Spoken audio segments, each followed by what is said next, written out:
রাত 2টার সময় শাশুড়ি মা ভুরকা পরে কোথায় যেন চলে যাচ্ছেন। কৌতূহল বশত পিছু পিছু যেতে লাগলাম। কিছুক্ষণ পর দেখলাম শাশুড়ি মা কবরস্থানে প্রবেশ করলো এবং একটি কবরস্থানে গিয়ে বললেন, রাহুল উঠে পড়ো। কথাটি বলা মাত্রই কবর থেকে সাদা কাপড় পরা একটি ছেলে উঠেই আমার শাশুড়ি মায়ের পা জড়িয়ে ধরে কান্না করতে লাগলো। কিছুই বুঝতে পারলাম না, সবকিছু যেন মাথার উপর দিয়ে যাচ্ছিল। এমন মুহূর্তে কেউ একজন আমার পাশ থেকে উঠে বলল, ওহানা তুমি চলে যাও, না হলে তোমাকে শেষ করে দেবে তোমার শাশুড়ি। কথাটি শোনা মাত্রই পিছনে ঘুরে দেখি কেউ নেই। বেশ আশ্চর্য হলাম, কে কথা বললো আবার মুহূর্তেই উধাও হয়ে গেল। প্রশ্ন করলাম, আপনি কে? সামনে আসেন, আমার শাশুড়ি আমাকে অনেক ভালোবাসে, কোনো ক্ষতি করবে না। আমি সামনে গেলে তুমি ভয় পাবে, এর চেয়ে তোমাকে যেটা বলতেছি তুমি সেটা করো, চলে যাও এখান থেকে। আমি কাউকে ভয় পাই না, আপনি আমার সামনে আসুন। কথাটা শেষ না হতেই অদ্ভুত একটি লোক ওহানার সামনে চলে আসলো, যাকে দেখে ওহানা থর থর করে কাঁপতে লাগলো। বললাম না আমাকে দেখে তুমি ভয় পাবে? দেখছো আমি কতটা বিশ্রী? হ্যাঁ অনেক। আপনার মাথা কোথায়? এছাড়া আপনার পুরো শরীরে চোখ কেন? হা হা হা, এসব কিছু তোমার শাশুড়ি করেছে। তোমার শাশুড়ি আমাকে মেরে ফেলেছে, আমার মাথাটিও কেটে নিয়ে গিয়েছে। অযথা ফালতু কথা বলবেন না, আমার শাশুড়ি অনেক ভালো মানুষ, উনি এমন কাজ করতেই পারেন না। পারে কি পারেন না সেটা একটু পরে দেখতে পারবা। ওই যে ছেলেটা দেখতেছো না, তোমার শাশুড়ি পা জড়িয়ে ধরে আছে, একটু পরে ওর মাথাটি কাটবে। আচ্ছা একটা কথা বলি, আপনার কণ্ঠটা অনেক পরিচিত লাগতেছে, সত্যি করে বলুন তো আপনি কে? ওহ না, আমি হাসিব, যাকে তুমি অসম্ভব ভালোবেসেছিলে। হাসিব মানে আমার হাসিব? হ্যাঁ তোমার হাসিব। খুব অবাক হচ্ছ তাই না? তুমি কোথায় হারিয়ে গিয়েছিলে হাসিব? তোমাকে আমি কত খুঁজেছি জানো, কোথাও খুঁজে পাইনি। কি হয়েছিল তোমার? প্লিজ আমাকে সবটা খুলে বলো। ওহানা মনে আছে সেই দিনের কথা, যেদিন তুমি আমাকে বলেছিলে হাসিব আমাকে পাত্রপক্ষ দেখতে আসতেছে, চলো আমরা পালিয়ে যাই। হ্যাঁ মনে আছে, কিন্তু পরে তো তুমি হারাই গেলে। আমি হারাইনি, তোমার সঙ্গে দেখা করে যাওয়ার সময় তোমার স্বামী এবং তোমার শাশুড়ি আমাকে কিডন্যাপ করে একটি জঙ্গলে নিয়ে যায়। সেখানে নিয়ে আসার পর আমার গলা কেটে ফেলে। ওহানা বলল কি? আমি বললাম হ্যাঁ, আমার মাথাটি কেটে সেখানে পুঁতে রাখে এবং আমার দেহটাকে এই কবরস্থানে নিয়ে এসে তার পালিত রাক্ষসকে খাওয়ায়। এরপর আমি অপমৃত্যু হয়ে যাই। তখন থেকে আমার আত্মা এই কবরস্থানে ঘুরে বেড়াচ্ছে। আমার মুখে এরূপ কথা শোনার পর ওহানা যেন থমকে যায়, কি বলবে ভাষা খুঁজে পাচ্ছে না। সে বলল, এসব কি সত্যি নাকি মিথ্যা? আমি বললাম সত্যি। সে বলল, কিন্তু তোমাকে মেরে ফেললো কেন? সেটাই তো বুঝলাম না। আমি বললাম কারণ একটা, সেটা হলো তুমি। তোমার শরীরে এমন কিছু শক্তি আছে যার কারণে ওরা তোমাকে সবসময় নিজের কাছে রাখে। ওহানা বলল, কি এমন শক্তি? আমি বললাম সেটা তোমাকে খুঁজে বের করতে হবে। ওহানা আমার একটা কথা রাখবা?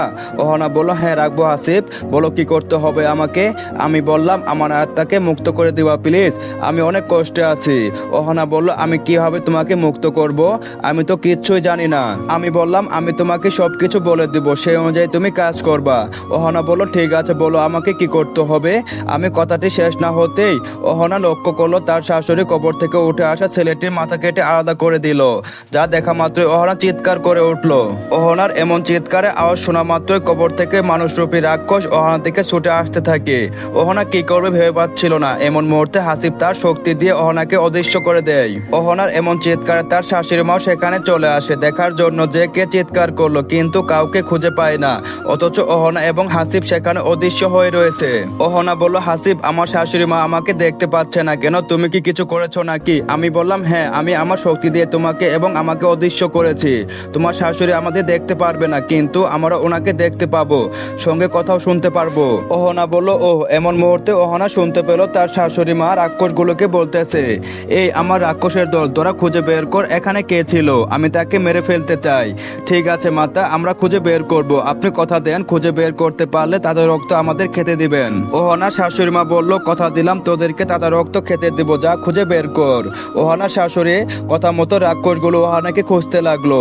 এইবার যেন ওহানা সবকিছু বিশ্বাস হতে লাগলো, সত্যি তার প্রিয় শাশুড়ি একজন খারাপ মহিলা, মানুষকে হত্যা করেন। ওহানার মুখে ভয়ের ছাপ দেখে হাসিব জিজ্ঞেস করলো, কি ব্যাপার ওহানা, ভয় করতেছে? ভয়ের কিচ্ছু নেই, তোমার কিচ্ছু হবে না, আমি তো আছি। ওহানা বলল, হাসিব আমি সত্যিই বিশ্বাস করতে পারতেছি না যে মানুষটাকে এত বিশ্বাস করতাম, ভালো মনে করতাম, সেই মানুষটা এত খারাপ। আমি ওহানার কথা শোনা মাত্রই হাসতে লাগলাম, তুমি এখনো খারাপের কিচ্ছু দেখো নাই? ওহানা বলল, মানে? আমি বললাম, ওই দেখো তোমার শাশুড়ি ওই লাশের সঙ্গে এখন কি করে, যার একটু আগে মাথা কেটে ফেললো। আমার কথাটি শোনা মাত্রই ওহানা লক্ষ্য করলো তার শাশুড়ি সেই লাশটির বুকে বসে একটি ধারালো ছুরি দিয়ে চোখ দুটি তুলে নিজে খেতে লাগলো আর বলতে লাগলো, আর মাত্র ছুরি চোখ খেলে আমি অমৃত লাভ করব, হা হা হা। এসব দেখার পর যেন ওহানার পায়ের মাটি সরে গেল। তার শাশুড়ি কি সত্যি মানুষ নাকি নরপশু? ওহানা বলল, আচ্ছা হাসিব, আমার শাশুড়ি কি সত্যি অমৃত লাভ করবেন নাকি এমনিতেই বলতেছেন? আমি বললাম আমি সঠিক জানি না, তবে শুনেছি 500 মানুষের চোখ খেতে পারলে নাকি অনেক শক্তিশালী হয়। আবার এটাও শুনেছি অনেকে অমৃত লাভ করে। অহনা বলল, ও অহনা আবার বলল আমার শাশুড়ি তার মানে এই পর্যন্ত অনেক মানুষকে মেরে ফেলেছে? আমি বললাম হ্যাঁ, অনেক মানুষকেই মেরে ফেলেছে, আর একটি কথা, সব শেষে তোমাকেও মেরে ফেলবে। অহনা বলল, আমাকে মেরে ফেলবে মানে কি বলতে চাচ্ছ তুমি? আমি বললাম তোমাকে বলছিলাম না তোমার শরীরে কিছু অস্বাভাবিক ক্ষমতা আছে যার কারণ তোমাকে সব সময় কাছে কাছে রাখে? অহনা বলল, হ্যাঁ এটাই সত্যি, সব সময় আমাকে কাছে রাখেন, কখনো চোখের আড় হতে দেন না। আমি বললাম এসব কথা পরে হবে, তুমি এখন তোমার বাসায় চলে যাও, একটু পরে ফজরে আজান দিবে। অহনা বলল, হাসিব আমার না খুব ভয় করতেছে, প্লিজ আমাকে বাড়িতে রেখে আসো এবং বলে দাও এর হাত থেকে আমি কিভাবে বাঁচবো। আমি বললাম আমি তো এখান থেকে যাইতে পারবো না, তুমি চলে যাও, কোনো সমস্যা হবে না। এইদিকে তোমার শাশুড়িকে আমি কিছুক্ষণের জন্য মনোভাব অন্যদিকে নিয়ে যাচ্ছি। অহনা বলল, আগে বলো বাঁচার উপায় প্লিজ হাসিব। আমি বললাম তুমি যদি আমাকে পুনর্জন্ম দিতে চাও এবং নিজেকে বাঁচাতে চাও তাহলে তোমাকে কিছু করতে হবে, সেই কাজগুলো হবে খুবই ভয়ঙ্কর, তোমার মৃত্যু হতে পারে। অহনা বলল, সমস্যা নাই, তুমি বলো, আমি আমার সর্বোচ্চ দিয়ে চেষ্টা করব। আমি বললাম তোমাকে 7টি মসজিদে পানি আনতে হবে রাত 12টার পরে, সেই পানি আমার লাশের উপর দিতে হবে। দ্বিতীয়ত, খেয়াঘাটে নদী থেকে তোমাকে একটি মিষ্টি কালার শাপলা ফুল আনতে হবে, এই ফুলটি কিন্তু অমাবস্যার রাতে একবারই ফোটে। 3 নম্বর হলো তোমার শাশুড়ির রক্ত লাগবে আমার আত্মাকে জাগিয়ে তুলতে। 4 নম্বরটা হলো আমার সেই অখণ্ড মাথাটি আনতে হবে তোমাকে, এরপর যা করে আমি সব করব। আমি বললাম তুমি এখন বাসায় যাও, ওই দেখো তোমার শাশুড়ি বাসার দিকে রওনা দিয়েছে। ঠিক আছে আমি চলে যাচ্ছি, আবার আসবো কালকে।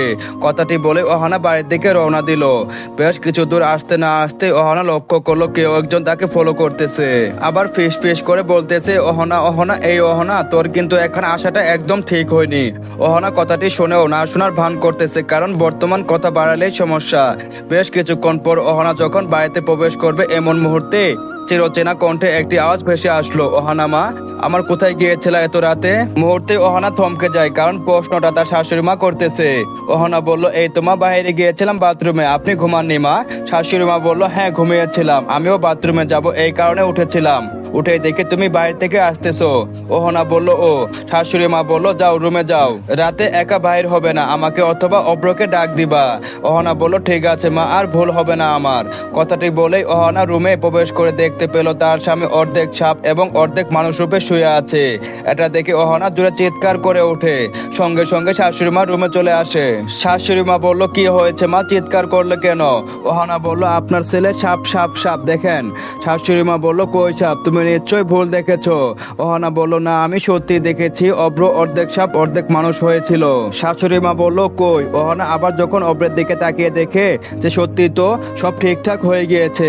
শাশুড়ি মা বলল, এর জন্য বলছি রাতে একা বের হবে না, যাও বিছানায় গিয়ে ঘুমিয়ে পড়ো, অনেক রাত হয়েছে।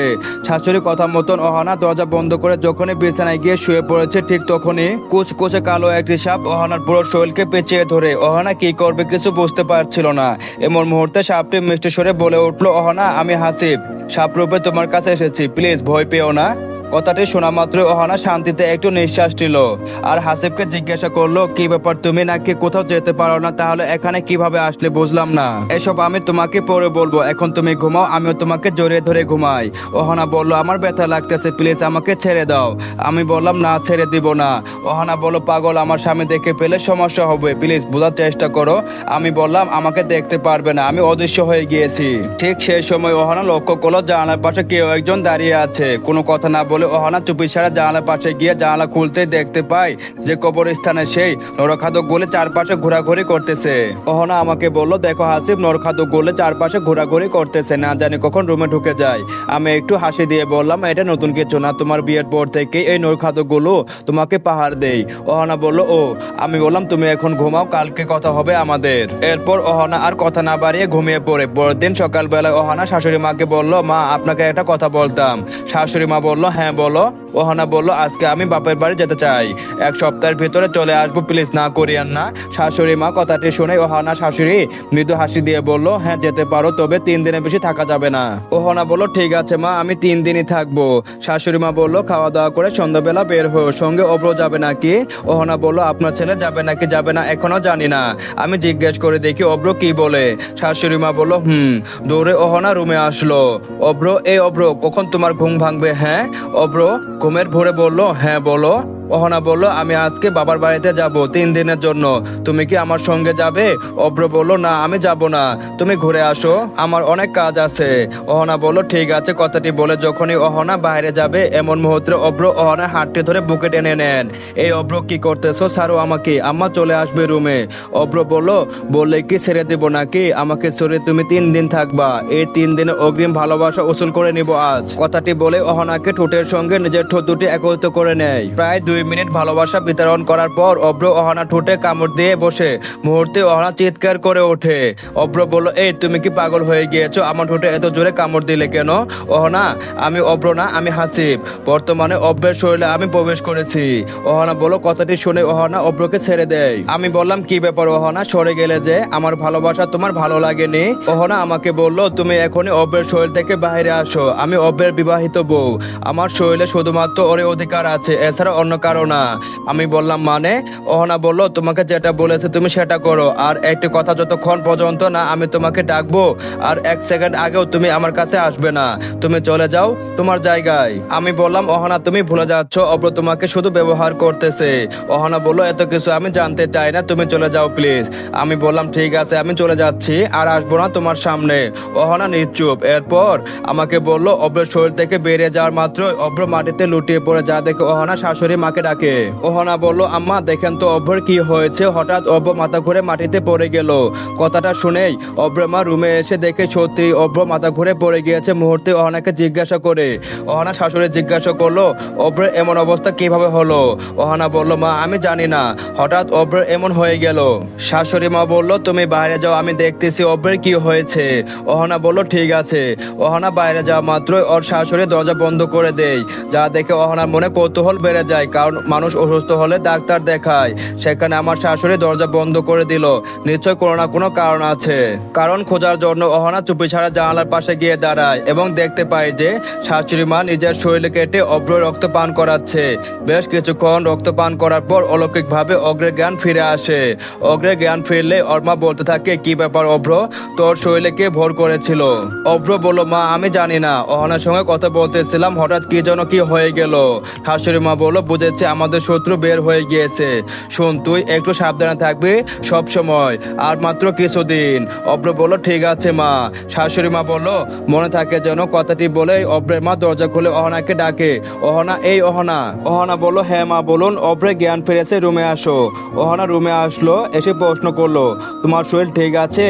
আর কি হলো তোমার শরীর হঠাৎ করে? অব্র বলল, তেমন কিছু না, এমনি শরীরটা তেমন একটা ভালো না। ওহানা বলল, চলো ডাক্তারের কাছে যাই, ডাক্তার দেখালে ভালো হবে তুমি। অব্র বলল, থাক দরকার নেই, তোমার ভালোবাসা এবং তোমার স্নেহ পেলে আমি সুস্থ হব। ওহানা বলল, তাই? অব্র বলল, হ্যাঁ, দয়া করে এখন আমার পাশে এসে শুয়ে পড়ো। এরপর ওহানা অব্রের কথা মতন পাশে এসে শুয়ে পড়ে। বেশ ভয় কাজ করতেছিল ওহানার, কিচ্ছু করা ছিল না তখন। এভাবে সকাল গড়িয়ে দুপুর হলো, দুপুর গড়িয়ে সন্ধ্যা হলো। সন্ধ্যার পরে শাশুড়ি মা রুমে এসে বলল, ওহানা চলো তোমাকে এগিয়ে দিয়ে আসি স্ট্যান্ডে। ওহানা বলল, হ্যাঁ মা, আপনার অপেক্ষায় ছিলাম, চলুন আমাকে এগিয়ে দিয়ে আসুন। শাশুড়ি মা বলল। এরপর ওহানা শাশুড়ি পিছন পিছন আসতে লাগলো।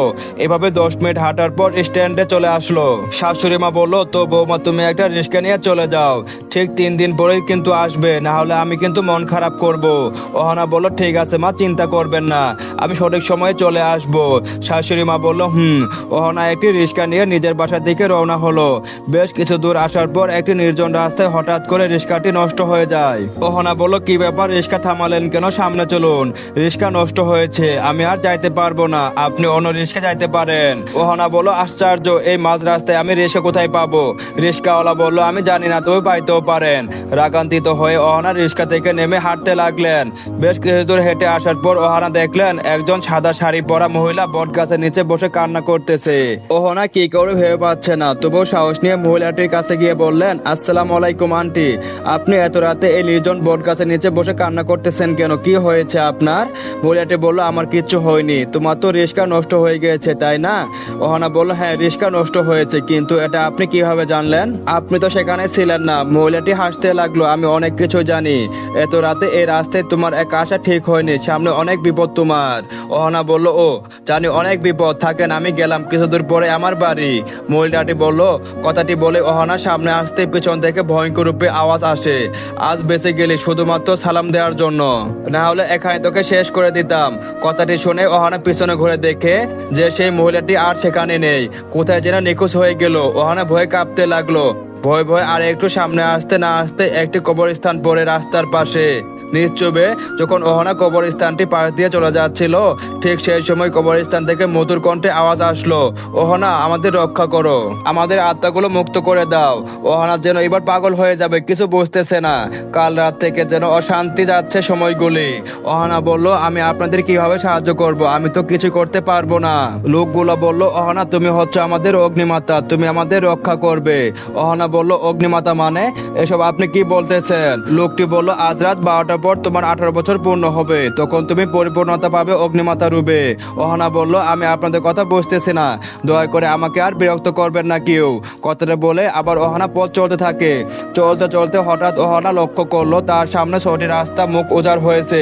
ওহানা কোন রাস্তায় যাবে কিছুই বুঝতে পারতেছে না, মনে হচ্ছে ভুল পথে চলে এসেছে। কোনো উপায় না পেয়ে ওহানা সেখানেই বসে পড়ে। রাত 12টা বাজা মাত্র ওহানার পুরা শরীরে কুচকুচে সাপে পরিণত হয়, যেটা ওহানা কোনোভাবে বিশ্বাস করতে পারছে না। নিজের শরীরে এমন বিরূপ চিত্র দেখে ওহানা চিৎকার করে কান্না করে থাকে, বলে, আল্লাহ, আমার সঙ্গে এসব কি হচ্ছে, আর আমি কে? কথাটি শেষ হতে না হতে ওহানার সামনে অপরূপ সুন্দর একটি ছেলে এসে উপস্থিত হয়ে ওহানাকে বলে, ওহানা ভয় পেও না, তোমার কিচ্ছু হবে না, তুমি হচ্ছ অগ্নিমাতা, তোমার এখন শক্তি বিরূপ পরিমাণে হ্রাস পেয়েছে, এখন তুমি যদি ভয় পাও তাহলে কবরের অপমৃত্যু গুলাকে কিভাবে মুক্তি দেবে বলো? ওহানা বলল, তাই আমাকে এত কিছু করতে হবে? অন্য কেউ ছিল না এই কাজের জন্য? ছেলেটি বলল, সবাইকে তোমার মতো সাহসী বলল। ওহানা বলল, আমি এখন সাপ দিয়ে কিভাবে মানুষ রূপে ফিরে আসবো সেটা বলেন, এইভাবে থাকতে আর পারতেছি না। লোকটি শুধু হাসতে লাগলো। ওহানা বলল, আশ্চর্য, আপনি হাসতেছেন কেন? বলুন কিভাবে আমি মানুষ রূপে আসবো? ছেলেটি বলল, তুমি শুধুমাত্র কল্পনা করো আমি মানুষ হব, তাহলে তুমি মানুষ হবে, আবার যখন কল্পনা করবে তখন আবার সাপ হবে, ঠিক তখনই তুমি সাপ হতে পারবে। কথাটি শোনা মাত্র ওহানা বলে ওঠে, আমি মানুষ হব। মুহূর্তে ওহানা মানুষ রূপে চলে আসে। ওহানা বলতে লাগলো, আপনাকে অনেক ধন্যবাদ, এখন দয়া করে বলুন তো এই 8টি রাস্তার মধ্যে কোন রাস্তাটিতে গিয়ে আমি বাড়িতে পৌঁছাতে পারবো? ছেলেটি বলল, তুমি রাস্তাকে জিজ্ঞাসা করো, সঠিক পথ দেখাও, দেখবা সঠিক পথটি তোমার সামনে চলে আসবে। ওহানা একটু দেরি না করে বলে উঠলো, আমাকে সঠিক পথ দেখাও। ক্ষণিকের ভেতরে 7টি রাস্তা উদা হয়ে একটি রাস্তা চলে আসলো। ছেলেটি বলল, অগ্নিমাতা আমি চলে গেলাম, যখন কোনো সমস্যায় পড়বেন তখন তামান বলে ডাক দিবেন, আমি মুহূর্তে আপনার সামনে চলে আসব। ওহানা বলল, ঠিক আছে। এই বলে ওহানা বাড়ির দিকে রওনা দেয়। বেশ কিছুক্ষণ হাঁটার পরে ওহানা নিজেদের বাড়িতে চলে আসে। বাড়িতে আসা মাত্র ওহানা লক্ষ্য করলো তার বাবা মা কি নিয়ে যেন তর্ক বিতর্ক করতেছে। রাত 1টা বাজে। ওহানা তার বাবা মাকে না ডেকে তাদের কথা শুনতে লাগলো। ওহানার বাবা বলল, দেখো ওহানার মা, তুমি কিন্তু বেশি বুঝবা না, আমি চাই ওহানা মারা যাক, না হলে ওর জন্য আমরা মারা যাব। ওহানার মা বলল, তুমি কেমন বাবা, হ্যাঁ মেয়ের মৃত্যু চাও? ওহানার বাবা বলল, আশ্চর্য, ওহানা কি আমাদের নিজের মেয়ে নাকি? হ্যাঁ, নিজের মেয়ে হলে মারা লাগতো, ওরে আমরা জঙ্গলে খুঁজে পেয়েছি। চলবে, আত্মার মৃত্যু প্রথম পার্ট এ পর্যন্ত। তো আপনাদের কমেন্ট এবং লাইকের মাধ্যমে বোঝা যাবে এই গল্পটার পরবর্তী পার্টে দিব কি দিব না। সবাইকে অসংখ্য ধন্যবাদ। আসসালামু আলাইকুম।